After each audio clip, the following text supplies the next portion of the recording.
नहीं है। अरे मेरे 2 वरदान थे, उनको मांग लिया। क्या?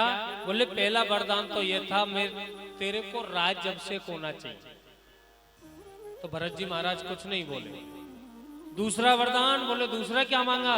बोले दूसरा वरदान ये मांगा कि राम जी को 14 वर्ष का वनवास होना चाहिए। जैसे ही सुना कि 14 वर्ष का वनवास होना चाहिए, ऐसे ऐसे शब्दों का प्रयोग किया है भरत जी महाराज ने। बर मांगत तन भई न पीड़ा, गरी न जीव पड़े तन कीड़ा। बोले मां, बर मांगत तन भई न पीड़ा और गरी न जीव पड़े न तन कीड़ा। हे मैया, जब तने मेरे भाई को वनवास मांगा, क्या तेरी जीव नहीं सड़ी? अरे तेरे तन में कीड़े नहीं पड़े? और ऐसा लिखा है, क्या लिखा है रामायण में?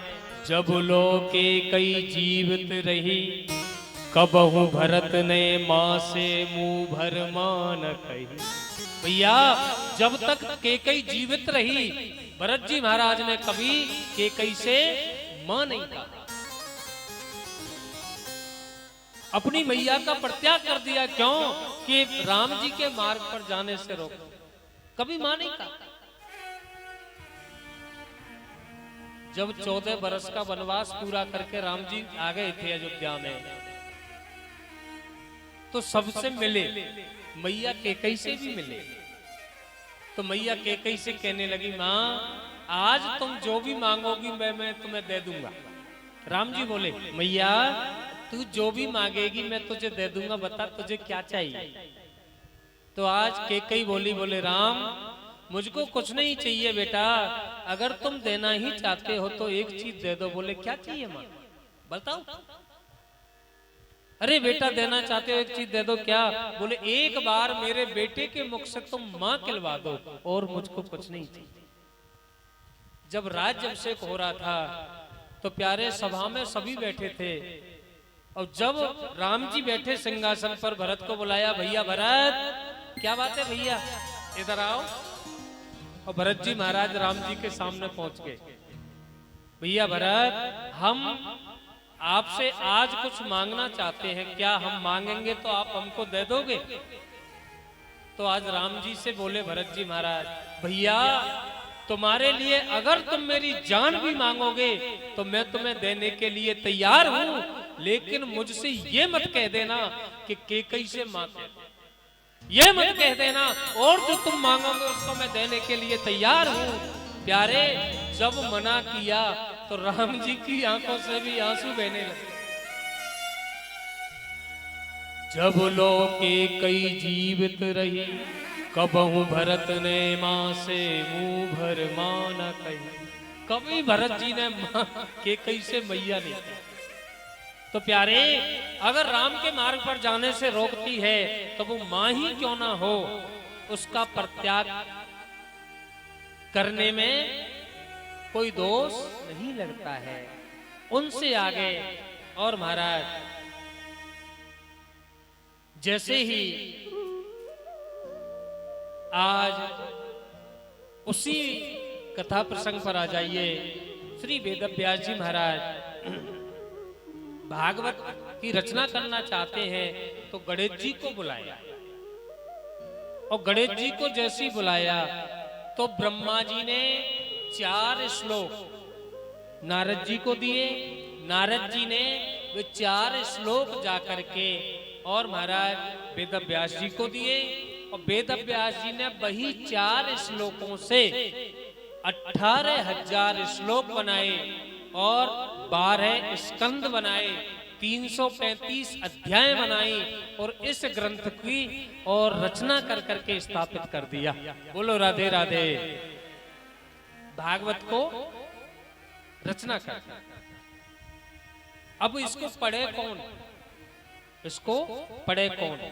उसी समय नारद जी को आदेश दिया राधा रानी ने। राधा रानी ने नारद जी से कहा, बोले नारद जी ऐसा करो, हमारे शिष्य है ना सुखदेव, उसका जन्म होना चाहिए, लेकिन कोई ऐसा उपाय करो। तो आज नारद जी ने अपनी वीणा को उठाया और वीणा को उठा करके और सीधे कहां पहुंच गए? सीधे पहुंच गए कहां? कैलाश पर्वत पर। बोलो राधे राधे।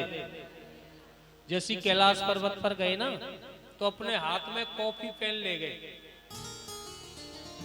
और जैसी कॉपी पेन ले गए और कैलाश पर्वत पर पहुंचे, तो आज माता भोले बाबा तो समाधि में बैठे हैं, माता पार्वती बैठी है। माता पार्वती ने कहा था, नारद जी आजकल आना जाना कम कैसे कर दिया, आज काफी दिनों में आए हो, क्या बात है? नारद जी कहने लगे, मैया या संसार में प्रेम नहीं रहा। एक तो सब झूठ बोलने लग गए। पत्नी को देखो तो पति से बार बार में झूठ बोलती रहती, बेटे को देखो तो बाप से बार बार में झूठ बोलता है, मैया को देखो तो बेटे से झूठ बोल, मतलब प्रेम नहीं है, सब झूठ बोलते। पार्वती कहने लगे, नारद जी एक बात बताऊं, संसार में कुछ भी हो रहा हो, लेकिन मेरे भोलेनाथ तो इतना प्रेम करते हैं, इतना प्रेम करते हैं कि देखो, इतना प्रेम करते हैं, जिस झांकी का दर्शन करते हैं समाधि में, उस झांकी को भी बता देते हैं। बोलो राधे राधे। इतना प्रेम, बताओ इससे ज्यादा और क्या प्रेम है? नारद जी बोले, मैया तुम्हारो प्रेम और बढ़तो जाए, बढ़तो जाए, खंड होतो रहे। लेकिन मैया एक बात बताओ। बोले क्या बात है नारद जी?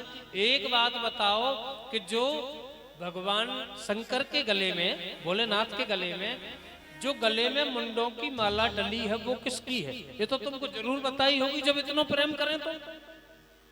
पार्वती कहने लगी, बोले नारद जी ये बात तो हमको आज तक नहीं बताई, जब यह बात ही ना बताई तो तुम तो खाक प्रेम करें, का प्रेम करें?